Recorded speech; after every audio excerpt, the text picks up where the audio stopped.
if you're a tourist and you're interested in going to New York City in August, middle of August, go to the Union Square 14th Street platform between the 6 train and the 4 or 5 train, and just stand there. You'll never feel air as lovely, breezy, and beautiful as it is right there. It's the best. We're lucky that we have the sort of lifestyle that we have in New York City. I love that smell of like hot garbage that like wafts through the city in summer. A nice cool breeze you get when you're standing over a subway ventilation grate. Yeah. It just really cools you off. It's nice. These are the little things we get to enjoy. It's been nice here in Philly too, man. I mentioned it right before we started recording that yesterday Carrie and I went like full garden mode, and we set up the last little bits of our little porch garden for the summer. Hopefully we'll get some crops this year, and we planted a little flowers, and I made we both did, but we made these like fucking chicken wire cage bunker things. Yes. To like fucking to keep the squirrels out, because they keep digging up the plants, and then like last year when we did have a few plants that like actually that were very successful and growing and flowered, and we had like peppers and tomatoes and shit, they would like rip the fucking plant off the vine, take like one bite, and then spit it on the ground. And it's just right. after you put like months and months of effort into it, it's like, it's insulting, like it's infuriating to see that. So we were gonna get this like sort of plastic netting shit, and I was like, no, let's get like real like fucking chicken wire, and I got like wire cutters and everything for it too, and it's like so janky the way we did it, like it just looks like a fucking jigsaw trap. And I gotta put like tops on it, because right now it's basically just sort of like a square fence around the few little like boxes that we have, and I'm hoping that before I put the tops on, like a squirrel gets caught in there, so I can like find him in the morning and be like, do you want to play a game? And just like really give them the treatment. They suck, dude. They suck. I mean, I love animals. You can eat them. I love little critters, but like, goddamn, it's the spite.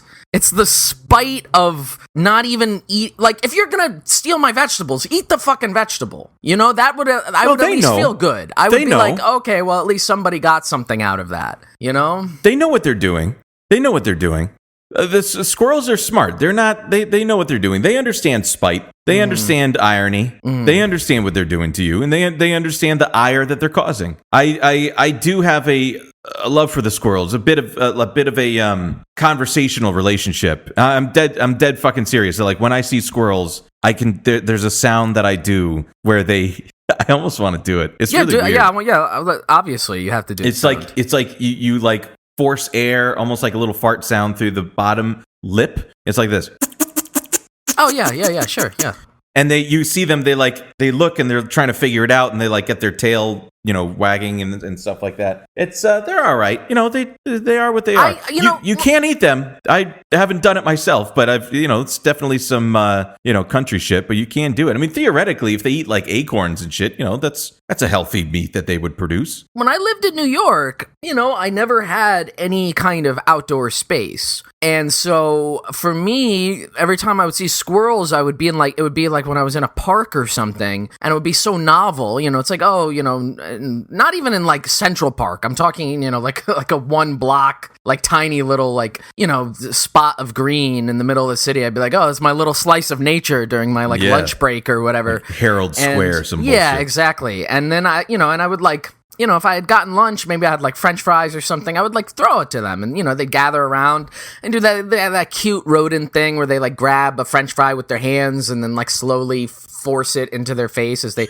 chew away. And I'd always be like, hey, look at these guys, like good little guys. And now, and I mean, it's not like now I'm living in the country. It's, it's West Philadelphia. It's not like, some like beautiful outdoor nature thing, but I guess there's just more like sort of townhouses that have like garden areas and shit, and so there's just like fucking squirrels everywhere, and they come and they eat up all my shit, dude. And now it's like a profound love has turned to a profound hate, and I don't know if I can go back. I don't. Chris has been conspicuously quiet about this. I think he actually might be a squirrel apologist in this regard.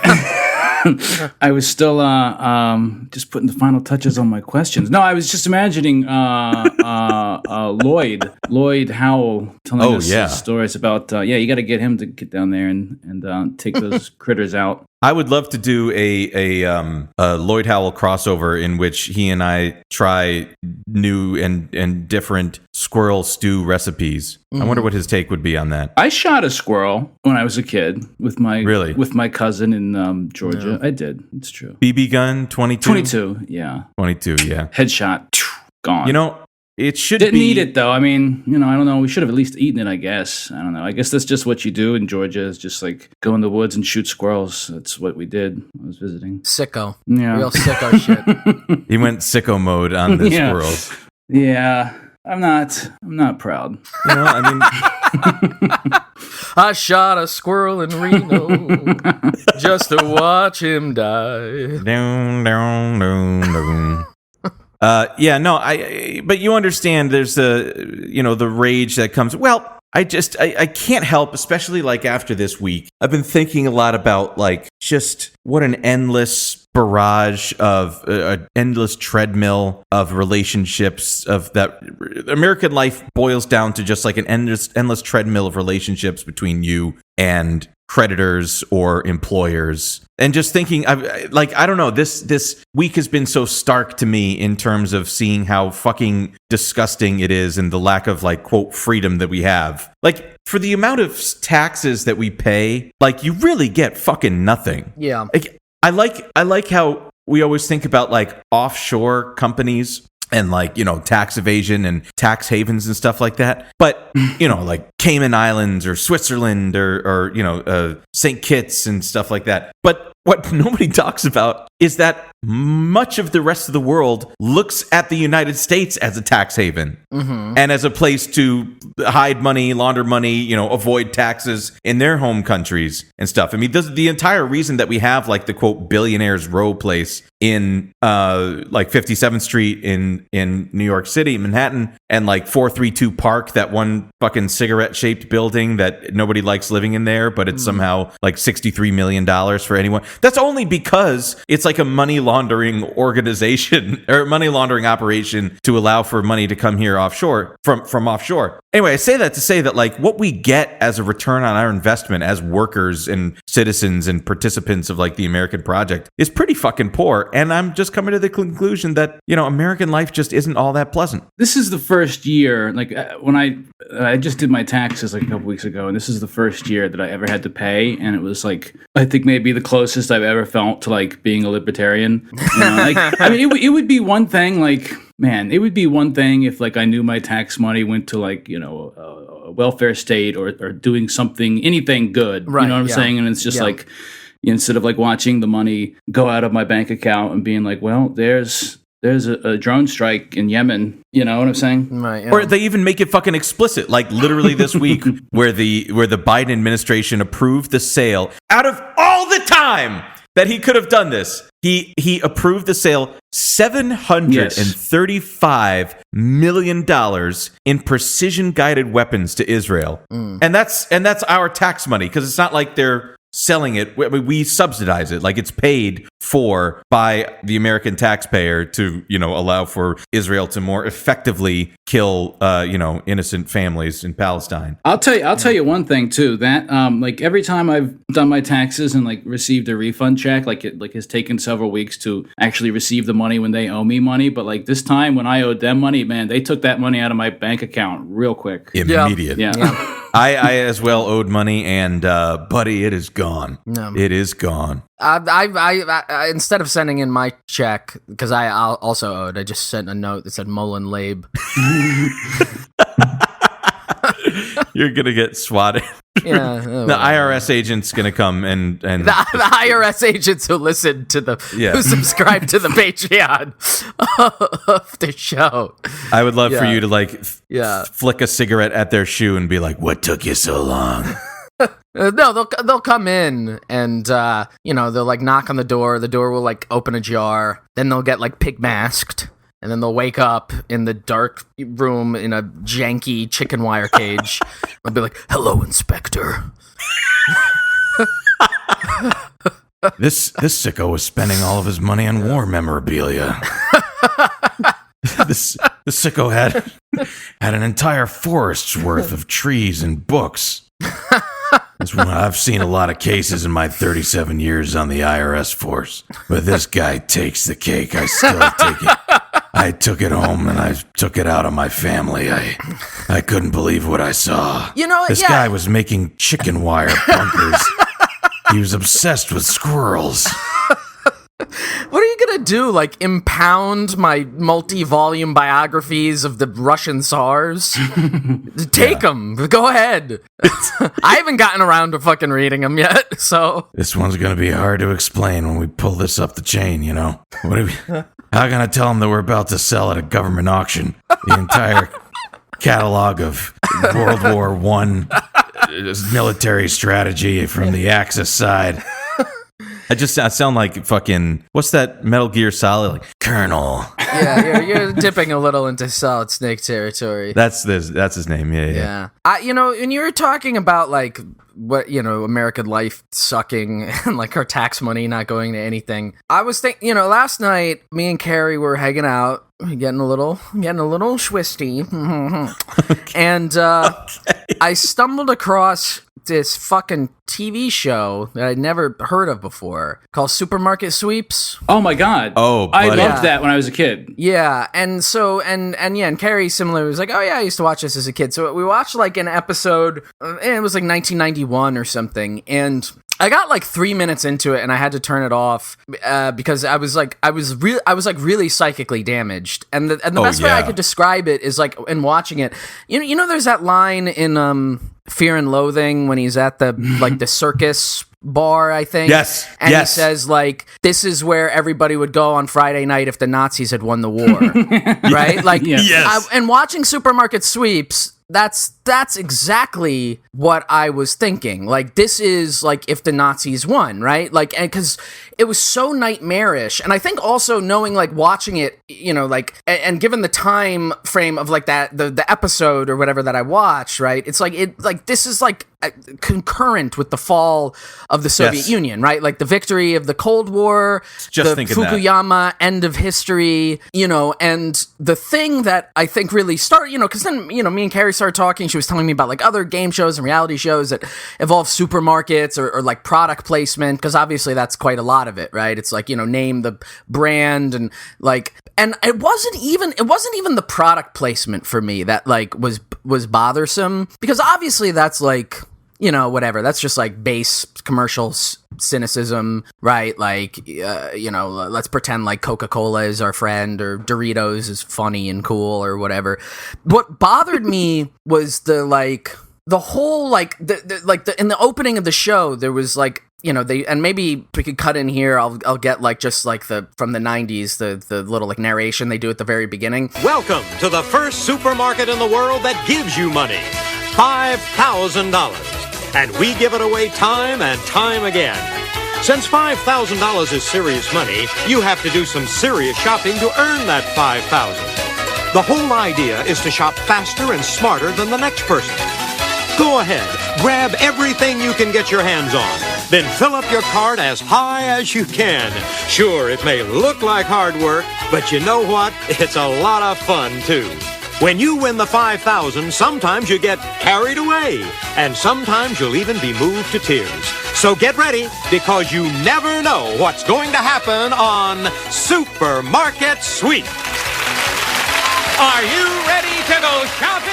And it shows like the super sweep, like, which is like the big event at the end where like you're rushing around this like fake grocery store, and like the supermarket already is like a world of unreality or like hyper reality, and then this is like a fictional grocery store like built in a TV studio, and it's the racing around and like grabbing of products with the and like, you know, of course, because it's the TV show and they're like trying to make it like fun or whatever, it's like the people are like so excited, you know, they're like rushing around the store like, oh, I'm gonna grab this, I'm gonna grab that. And it's like, if there was like a TV show where it was like, you have 3 minutes to go to the grocery store and you can grab whatever you want and you get to keep all those groceries at the end. Like there would be like, again, some kind of transactional logic of like, oh, for no money, I get to get a bunch of free items. I can pick whatever I want. But you don't get the items. It's like the joy of the ritual of shopping in the fucking grocery store. And that like, that was so, and again, that being concurrent with like the fall of the wall and like the end of history. And to me, it was like, this is where like this is the zenith of industrial civilization, right? Like the 20th century was a brutal struggle between competing like ideologies of how industrial civilization would play out. The main three being like sort of capitalism, you know, fascism, Nazism, and then like communism, right? Like these are like the three models, and like millions died, like untold human suffering occurred to like have this contest between them, like to the brink of like almost the total destruction of the fucking planet. And finally, like we won, like we, you know, you could say like, hey, victory, you know, the good guys won, we beat the fascists, the communists have fallen, like, you know, so what do you do with that victory? It's supermarket sweeps. That's it. Like, there's no future. Like, there's no vision of like that's why I was thinking, like, if the Soviets had won the Cold War, like, where would we be right now? And without being too like whatever starry-eyed about it, you can imagine like life might still be like pretty shitty. You'd still have like the issues of like climate catastrophe. You know, you might have corruption in government and sort of maybe failed, you know, like late stage Soviet kind of, you know, not entirely functional state systems, but like you would have like a job.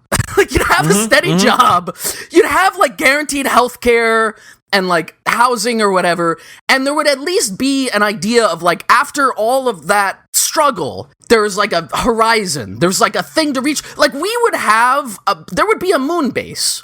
There would be like a permanent moon colony. It would probably suck to live there. You'd die from inhaling the moon dust. But there would be like you know, the 30th five-year plan of like the United Planet, Communist Soviet planet. You know, we're going to expand drilling on the moon base for like helium-3 or whatever, right? Like there would be like some aspiration, but instead it's like, how many Dorito bags can you fit in your shopping cart? And then I read like there's like fucking there's international versions of this, and there's a fucking supermarket sweeps in Ukraine. Oh no! And wow, that is, again, that's like total victory, right? Like again, if the Soviets had won, there would be like in the United States, again, you know, whatever, we might be like sort of a subjugated people, you know, but you know, we would have all of those elements, again, you know, some kind of welfare, protection, security, and probably once a year there would be some kind of humiliating like, you know, parade down New Red Square in Washington, D.C., where they were like, haha, we beat you or whatever. And that would be like the kind of ire of humiliation. And that's where like some insane right-wing militia thing, you know, they try to like disrupt that. But the American version of it is like, no, like McDonald's in Red Square and supermarket sweeps in the former Soviet satellite Gorbachev countries. in the Pizza Hut commercials. Yes, that's it.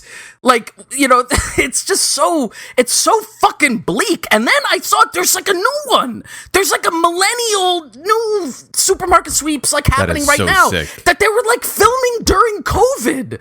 They filmed it during COVID. And then I saw it, they were like fucking, Carrie found like there was like a New York Times article from like last summer that was like, you know, like why supermarket sweeps is so great to like look, you know, to watch during COVID. And the main one was like, don't don't you miss grocery stores? Like the experience, like everybody loves the thrill of going to the grocery store. And I just immediately was like, I do not. I will volunteer to be drafted in an army that fights against that. Like, it's just, the millennial version is like, you have 60 seconds to run through a bursar's office at a public university and see how many tokens you can get off for your financial aid applications. It's the same fucking thing. It's more or less the same model. The only difference, and here's the extra bleak thing. The main difference seems to be the one in the 90s, like the host would be, people would come up. There'd be like the teams of two, and the host would be like, oh, okay, what's your name? And she'd be like, I'm Diane. And be like, Diane, who's this with you? It's like, this is my son, Greg. I have 8 children. And the host would be like, wow. She'd be like, yeah, huh. In this one, it was like all the teams had like prepared 20-second sound bites. So they'd be like, oh, who are you? And he'd be like, I'm Greg, and I do fucking martial arts, and I do this, that, and the other thing. And they're all like on Instagram trying to be like influencers and peddling their minor TV time on supermarket sweeps as like I'm a hustle and grind, like that kind of shit. Like, we found one of the couples, and they have like a motivational like book that's like, we fixed our lives, so can you. Like, this is how you get out of debt. And they're like landlords. Like, that's their whole like trick is like, we bought a bunch of properties and we got out of debt, and we love supermarket sweeps. And there's like, I don't know. It ruined my life to know about this. Like, it's over. I've got an even more bleak story about supermarket sweeps. So, like, when I first started, by the way, there's another game show, another more recent game show that has always reminded me of supermarket sweep. You ever seen Guy's Grocery Games? Guy Fieri's? It's like a no. It's like a combination cooking show, but like it's also got the element where it like takes place in a grocery store, and so like part of it is like you get like a limited amount of time to go out in the store and like pick up the various items that you're going to use like in the cooking portion of the program. But so like when I was still living in New York several years ago, and I started doing Instacart to kind of supplement my income a little bit. And it's like what you do for Instacart is you go to the grocery store and you go grocery shopping for people, and then you deliver it to their suburban McMansions, and then they tip you like $2 or something. That's how that works. And so, but like there's an element of it. That when I would smoke lots of weed would be very fun to me, and almost like a game show, because like there was almost like a gamified element of the Instacart thing, because like you're racing against because you're timed between like how long it takes you to pick up like seconds per item. Like that's one of your stats. You have like various stats, and you're sort of like you're like you're like racing against your own stats, but also like the leaderboard or whatever in the area. Like you're also racing against There's other a people leaderboard? because everybody's stats are public. Yes. Oh my what God. the fuck, Chris? Yeah. So I would get really stoned and be like, wow, this is like being on Supermarket Sweep. This is really fun. Oh no, dude. Fuck, that is a fucking slice of Americana that I regret having uncovered. Bleak, really, really bleak stuff. Wasn't there in addition to like just needing to do that in addition to my full-time job in order to just live in New York. Right. And Shane, speaking of like the end of communism and fucking and so the Soviet Union rather, and supermarket sweep, wasn't there like a story where Boris Yeltsin went to a Texas grocery store, and like the takeaway from that was, oh, look, this is what communism does, is that he comes here just to our local Texan grocery store, and he's in awe of the amount of, things that are available and stuff. Right. And I even saw like recently on YouTube, it was like, videoing a guy who's like clearly he's like lived in Florida for probably 5 years, but he was like going into a Cuban is going into a Florida grocery store, and he's so in awe of all of the products that are available and shit. But like the reality is like And that's what's so like perverse about it with the supermarket sweeps thing is like you can grab all the stuff, but like you don't even get to keep it. And like all I can think about is like in grocery stores, and this is certainly the case in New York City, like baby formula is behind a locked plexiglass cabinet, or like drugs and Claritin and stuff like that in like a Walgreens will be in behind a locked plexiglass cabinet. And it's like, that's the American thing of like, want to live? Enter a token. You need to pay to get in. This is the reason why there's fucking credit card machines in front of everybody working the front desk at a doctor's office. Like, it's like, you want to get care? You want to see the doctor? Oh, your leg is going gangrenous and like the stench of it is like driving your children away. You have to pay. Swipe your credit card if you want to get in and get treatment and get antibiotics or some shit. Speaking of like actual like grocery stores, and also like the abundance and waste in those grocery stores, in watching the new supermarket sweeps, they built like another whole fucking like huge mega grocery store, and it's bigger than the one from the 90s, and apparently the show originated in like the 60s, right? And I was curious because we watched one of the new ones, and they're running around the store and they're picking up items, and I was thinking to myself, like, this is a huge grocery store, and all of these items look like real food, and because the idea, I guess, is to like spend the most money or whatever, get the products that like your cart has the most amount of value in it or whatever. And people would go to like the meat section and like pick up like huge things of meat, right? Which makes sense, expensive cuts of meat. And I was looking at it, I was like, that looks like real meat. And so we looked it up. In the original supermarket sweeps, like in the 60s or whatever, they had fake food. It just had the packaging and stuff of real food, but the idea was like, it's just it's a play pretend, right? It's like you're not actually getting it.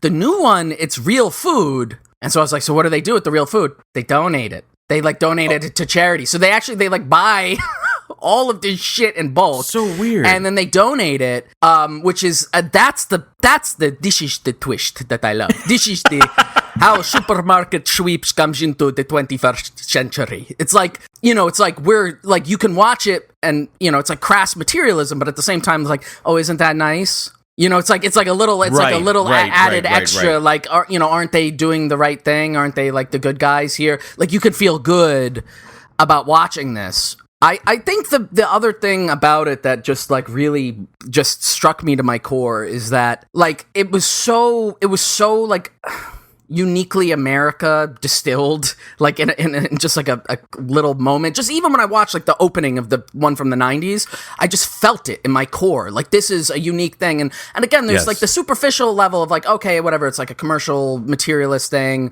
product placement and all that. But the deeper thing is that like, there's all kinds of horrible exploitative entertainment, right, in America and whatever in general in culture, right? But a lot of them have analogs in previous civilizations, right? So you have like blood sport, right? Like things where like people are assaulting each other, hurting each other, or even killing each other. Like, that goes back to the beginning of time. Yep. You have like, an exploitative, taunting kind of game where like, if you get like a bunch of like starving people together and then you make them compete in some way to like get a reward of like food or money or whatever it is they need. Like, that has existed always. The thing again with the supermarket sweeps is like it's just the frenzy of shopping in hyper abundance, which like has never existed prior to our civilization and can never exist again. Like, this is it. Right. Like, this is the end of history. Like,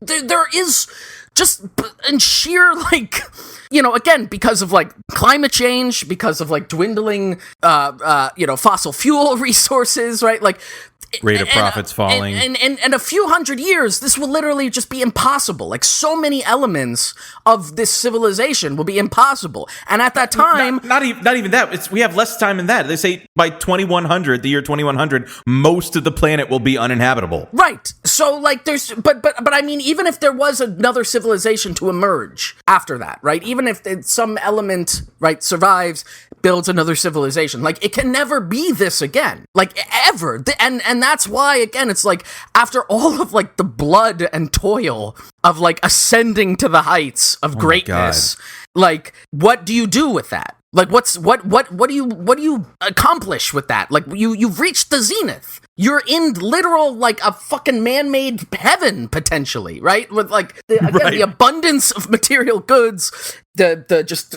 process of automation, like, making, like, things, like, again, cheap, abundant, easy, accessible, and it's like supermarket sweeps. There's no vision. There's nothing. There's no future. It's like, again, it's like heaven. It's like where you go when you die. And then I realized, you know what? There's probably several thousand people who, like, were elderly and in, like, a hospice or, like, a nursing home, and were watching supermarket sweeps, and then, like, proceeded into death and had, like, brain DMT, you know, flooded into their brain as they experienced brain death, and then their vision of heaven was going to supermarket sweeps.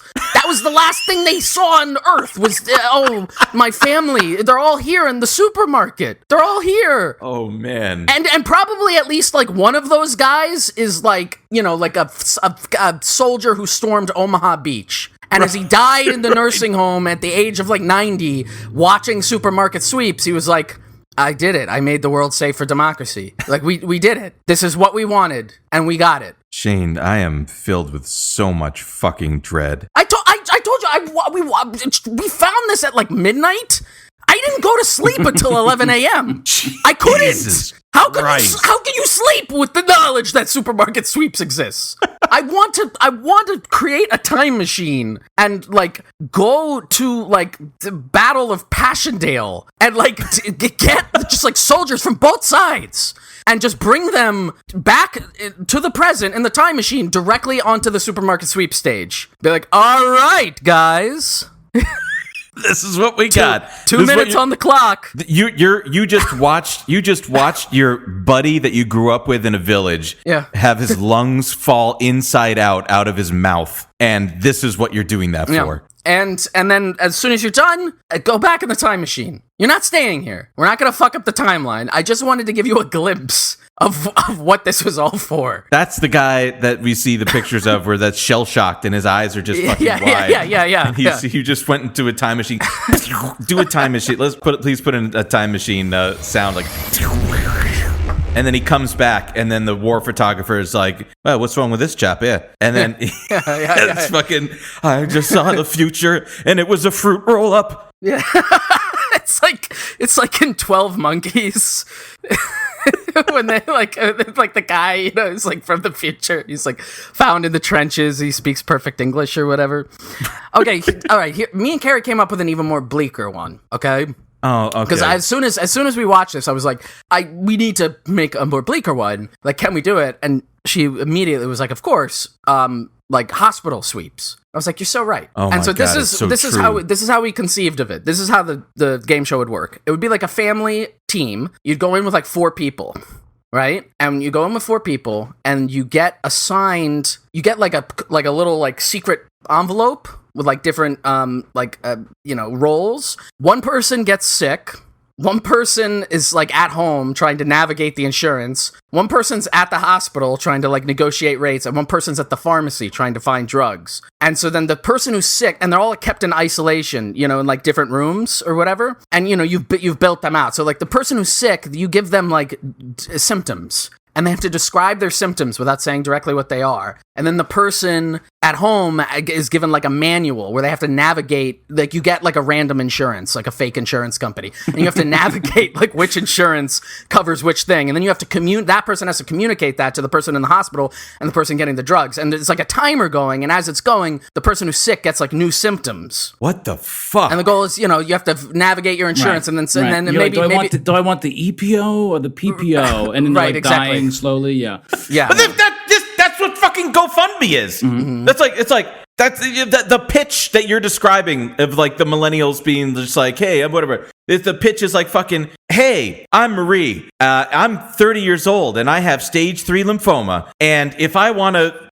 see my daughter graduate kindergarten, I'm going to need $600,000 as a goal in order to pay fucking AstraZeneca for the life-saving drug that I can't afford because I lost my insurance because the Target was outcompeted by the Walmart in the metropolitan statistical area, and I was laid off and therefore lost all my benefits. That's a good element to the show. Maybe you get like halfway through solving the puzzle or whatever, and it's like, like like this company was just bought out. Business cycle. And GoFundMe could be like a lightning round. Another one would be like medical malpractice. Like maybe you get the surgery, and it's like, like, do you choose? Do you choose like the no whammies? Sue? Yeah. Or, do you want to try to double your money by suing the hospital and risk little Jimmy dying? And the show would be sponsored by, like, Pfizer. Yeah. Hostile takeover by BlackRock. Are you going to be one of the 48% of the workforce that is laid off? Is one of your locations in a less than profitable market? It'd be a hit, dude. Oh. And if you lose, they give you the disease. Yeah. And then they won't insure you because it's a pre-existing condition. Yeah. God damn it. Let's get fucking NBC on the phone, man. I know. Yeah. Let's call Barry Diller. He's got the plug for it. Who would host? Steve Harvey. Jack Nicholson. Ooh, no, probably Ellen DeGeneres. She's gonna be Ellen. She's gonna be free. Yeah. Her show. She's mean. So they'll have. Who else would be good for this? You need like a snarky millennial, I think, if you're gonna sell it. You need like a. Who's a good snarky millennial? Jimmy Fallon. Jimmy Fallon, a millennial. Yeah. Gen X. Yeah. But I mean, he's still in that. Somebody he's hosting. He's like so what? What disease? What does he? You've got melanoma. That's like not even the cancer people talk. Let's hear it for the Roots. That's a really good foul. I haven't tried that before. That wasn't that bad. I enjoyed it. Yeah, I mean it was horrible, but in the sense of listening to even him talk for a second. Maybe or like somebody from like SNL or something. What's the guy's name? Colin Jost, isn't he the Weekend Update guy now? Yeah, the Staten Island. Yeah. Somebody's fuck it. I can't even think about it. I've been thinking about Staten Island too much. I was on a city bike going down through like Soho. For whatever reason, I was trying to get downtown, and I went through like Worcester Street, and I went past the Gucci store that was down. Because I was as I was going down, I was thinking about it. I'm like, 60 years ago, this whole area was like beatniks, and it was like a really kind of like depressed area. But it was kids trying to make it happen with art and stuff like that. But now, if you just like go down Prince Street or whatever, it's just all brands. It's just all brands, like Valentino and the Apple Store, and like all just like these hyper capitalized brands that are just here for whatever. And I saw there was like 3 young guys making like a video, and cool. It was like, but it was like I couldn't tell if it was right in front of Gucci, and they were just like trying to portray this like, hey, we're cool, we're handsome, and like the videographer was following them, whatever. And I kept driving, I kept riding my bike, and I was like, human creativity is probably the most incredible gift ever given since like life itself. Like the ability to create out of nothing and like just think and create something from whence there was nothing before. And I'm like thinking about that videographer, and like they're probably doing something for like a brand or like some sort of corporate hustle. Sure. And I'm like, we've taken this most incredible gift that we like. Life could be boring. Like we could be the fucking squirrel. We could be the squirrel and just be like, all we do is like, what the fuck was that? Was that a hawk? And then there's that moments, and then there's like, gotta keep eating because winter's coming and I'll die if not. And then like for 2 months in the spring, you're like, I really need to mate and create more of me. Though that's it. Humans come around and we have creativity, and we can like make things from whence there was nothing. And that's the most incredible thing aside from life and a fucking black hole. Like that's the most incredible thing that's ever happened and for whatever existence we've been blinked into. And yet all it's used for is to make like a Chevy Silverado commercial. Right. All it's used for is to be commoditized and turned into some fucking just for content, just creating content for content's sake. Like, we don't even have factories in America. We just have like making content for, Zeljan's drug, some new drug from fucking Boehringer Ingelheim or some bullshit, and we use it exclusively to create some sort of shareholder value or marketability or something, because that's all we can do. Like I kept putting together. I was talking to somebody else, something we said on the show a while ago about like how fucking like you were going to be dead at 40. And you shouldn't have to work anymore. If you make it to 40, like, you would have been dead 100 years ago. So like you should have the ability to just retire on the dole and have, money, and you're just subsidized by the government, and you should just be able to exercise that creativity. Maybe I want to write a piece of music. Maybe I just want to go hike the Pacific Coast fucking trail or whatever. Maybe I want to just take care of my grandkids, all that shit. But instead, now we're just like, maybe we need to raise the age of retirement. Like, fucking raise it? This sucks. This sucks. It totally fucking sucks. Most of our money goes to our creditors anyway. So what the fuck are we even doing this for? We're just like making somebody else rich. And for fucking what purpose? The supermarket sweeps. Exactly. Huh. Just to be like, hey, you like called your fucking grandmother, and you're like, I really need like $25 just to afford Enfamil for my kid. Like, I'm short this week. The taxes came out in 2 seconds after midnight on May 17th. I'm like, I need money to get through it. I remember when I was painting houses, like, as a job, like I was a house painter, and the guy that I worked for, I remember him telling me, the Irish. That's exactly what I was just thinking of. Yeah. I heard you paint houses. Oh, was that in the movie? Yeah, no. There was, I think, a disproportionate amount of Irish Americans that were house painters, so that's why I was wondering that you knew what it was. Anyway. And I remember him telling me, he was like, the way that I know, like, when I go up to a client and the client's like, hey, we want these 3 sides of the house painted or whatever, he's like, the way that I know that I priced the job right is when I tell the guy, like, hey, it's going to be, $2,800 or whatever. And the guy goes, okay.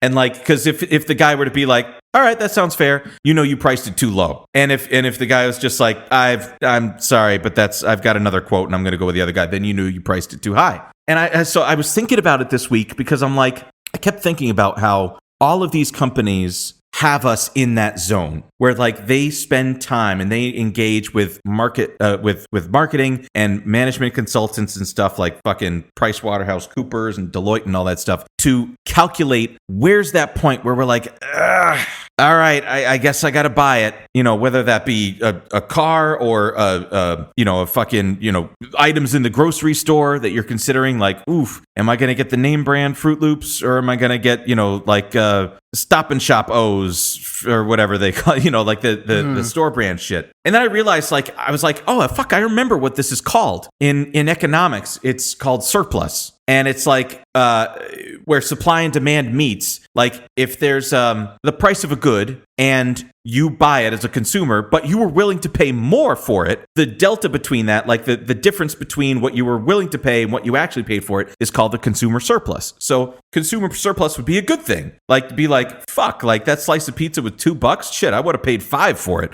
Like, you gained $3 in consumer surplus. And so what I realized is that all of these companies are working tirelessly to try to make sure that the amount of consumer surplus that we get is zero, meaning that they were trying to extract as much out of us as humanly fucking possible. Because otherwise, we would be getting up on them. Right? Otherwise, we'd be like, hey, shit, I needed to buy that, that cell phone because, I'm starting a new job and I'm going to be away from the family or whatever, need to get in contact with me.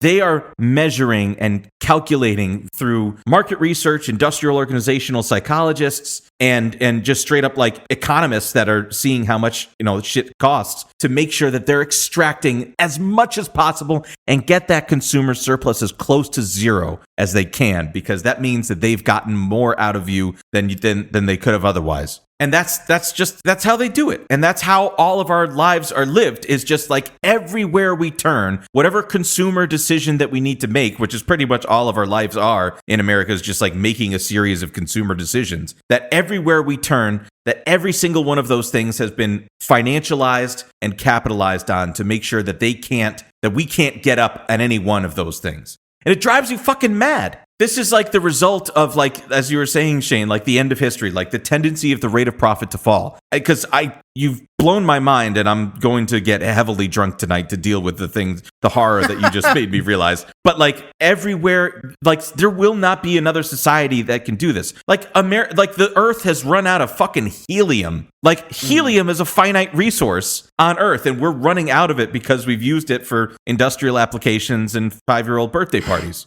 And fucking not only that, what's even more sick is that the consumer price index, right, the cost of all the things that we need to live, has had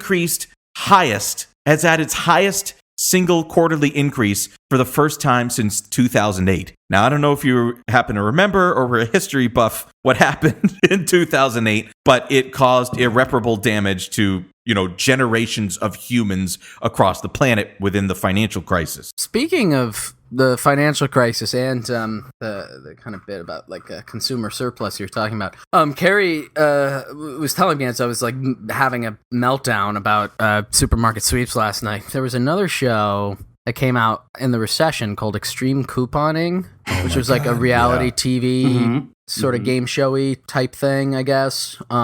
That was the similar logic of like the shopping stuff, but it was like how much of a deal can you get? Like how can you do it? I'll just read like, here's some of the episode descriptions from Wikipedia. A Maryland woman uses coupons to get $2,000 worth of groceries for about $100 in the premiere of the series. Jesus Christ. A frugal Missouri woman spends less than $10 on $400 worth of groceries. A Florida woman tries to make $50 using coupons. Inspiring. An Arizona couponer feeds her family of 6 on just $50 a week. Michelle clears supermarket shelves when she finds a good deal. Kelly feeds her whole family on just $25,000 a year. These are all like, different little, like, I guess these are like profiles of extreme couponers. I mean, oh boy.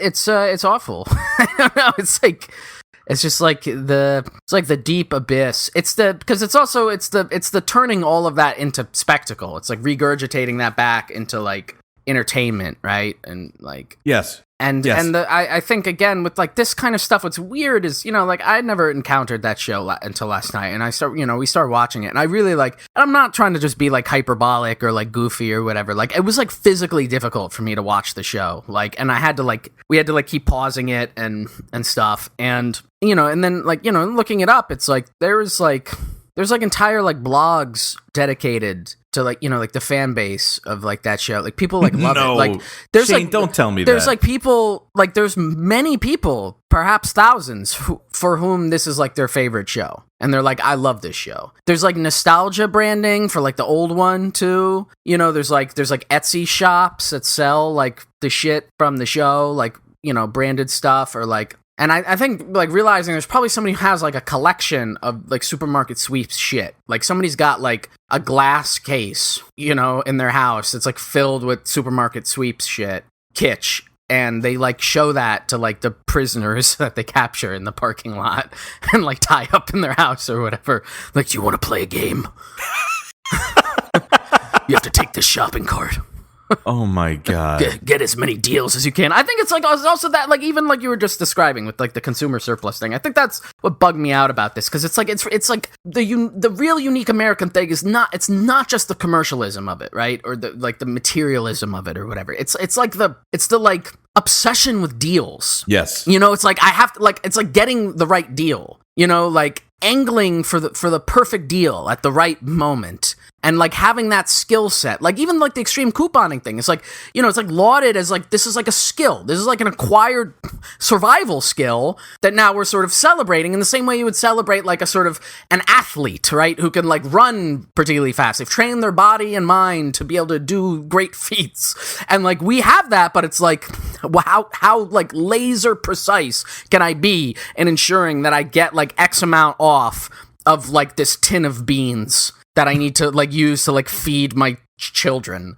Like it's so fucking dark. I can't deal with it. But when you excavate that, I mean, what you're saying is like the important thing within America is like a very American thing is to make sure that you don't look like a fool. I don't want to look like a fool. You didn't get that up on me. Hey, right. I went down to that car dealership and I beat the hell out of that guy for price, and he was whimpering, but I signed over that. They signed over that car to me. You know, it's like, and with the couponing thing, it's like, you know, look at what I can do to beat the system. Right. It's that's what's dangled in front of you as like victory. Yes, but it requires so much effort. But what it necessitates then, like what it then is admitting within itself, is that the whole thing is exploitative and fucked up, and is that for the rest of the 999 out of 1,000 that don't sit there and freaking get paper cuts trying to pull coupons out of periodicals and shit, it means that we're getting exploited.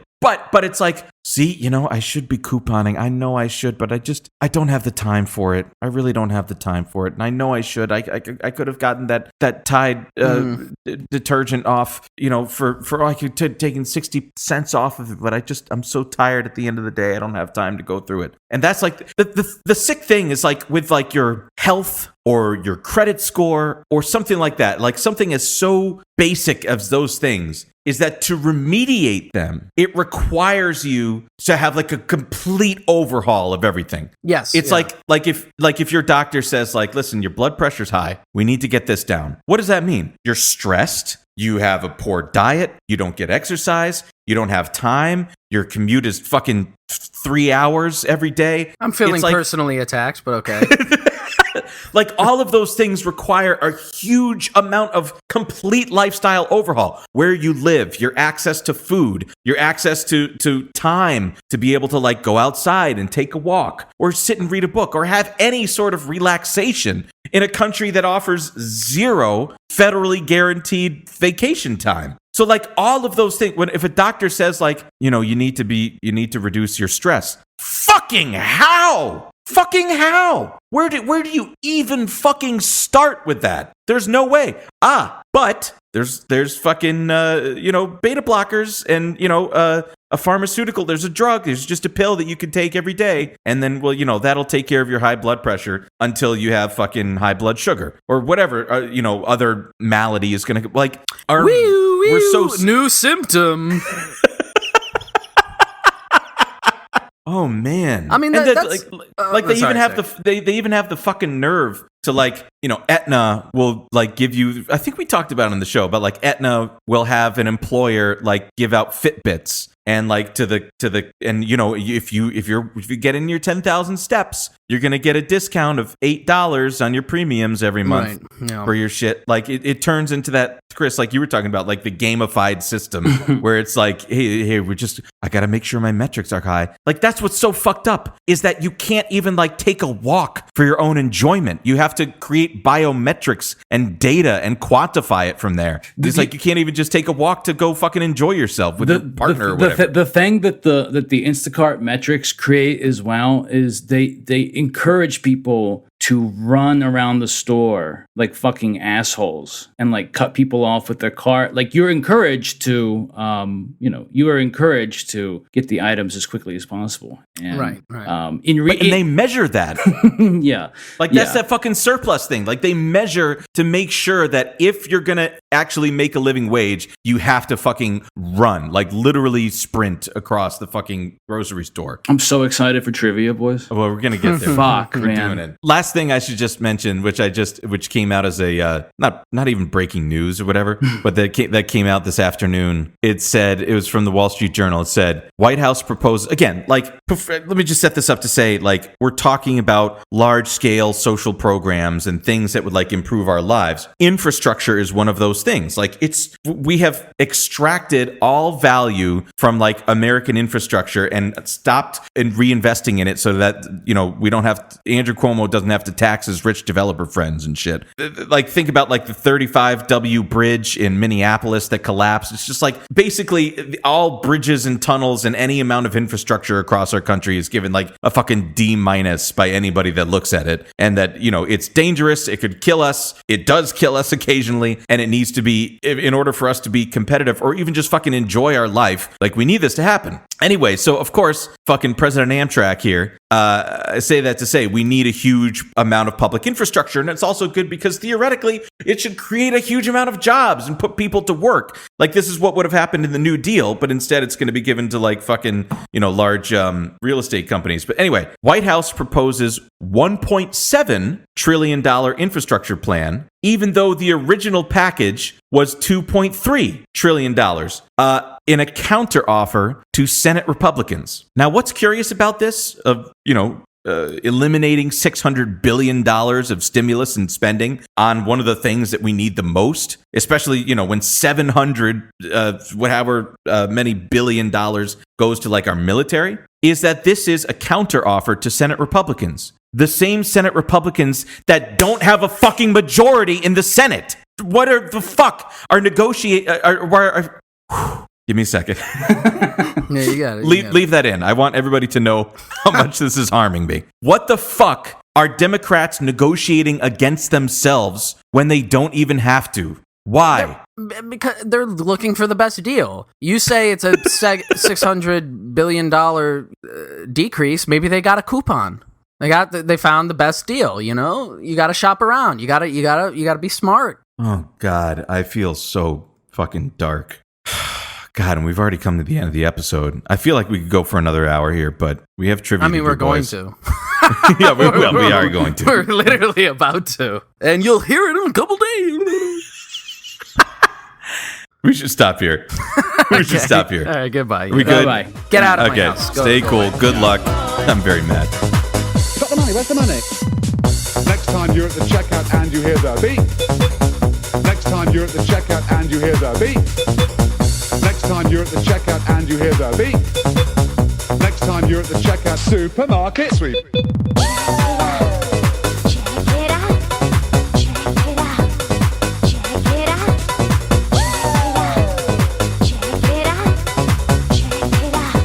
You're wild in the aisles. Will you dance with me? Do it one more time to the music. Take a chance with me. Do it one more time, please, boy.